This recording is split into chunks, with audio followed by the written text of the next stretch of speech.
ഗുരുവായൂർ നഗരസഭാ ബജറ്റിനെതിരെ BJP. Guruvayur municipal കമ്മിറ്റിയുടെ നേതൃത്വത്തിൽ നഗരസഭാ ഓഫീസിന് മുന്നിൽ പ്രതിഷേധാഗ്നി സംഘടിപ്പിച്ചു.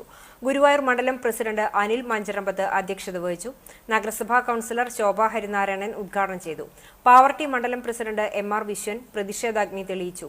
മണ്ഡലം ജനറൽ സെക്രട്ടറി ടി.വി. വാസുദേവൻ സ്വാഗതവും സുജയൻ മാമ്പുള്ളി നന്ദിയും പറഞ്ഞു. ജ്യോതി രവീന്ദ്രനാഥ്, മനീഷ് കുളങ്ങര, കെ.സി. വേണുഗോപാൽ, ജിഷാദ് ശിവൻ, പ്രസന്നൻ വലിയപറമ്പിൽ, ദീപ ബാബു, ജിതിൻ കാവീട്, ദീപക് തിരുവെങ്കിടം, മനോജ് പൊന്നുപറമ്പിൽ തുടങ്ങിയവർ നേതൃത്വം നൽകി. അതിന് ഒരുപാട് ഉദാഹരണങ്ങളുണ്ട്. വികസന പ്രവർത്തനങ്ങൾ എന്ന പേരിൽ ഗുരുവായൂർ നഗരസഭ നടത്തിയിട്ടുള്ള ഓരോ പദ്ധതിയും കേന്ദ്ര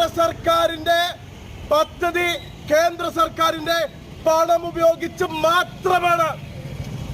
ഗുരുവായൂർ നഗരസഭ നടത്തിയ ഒരു പദ്ധതി പറയാൻ നട്ടലുണ്ടെങ്കിൽ നഗരസഭാ ചെയർമാനെ ഞങ്ങൾ വെല്ലുവിളിക്കുക.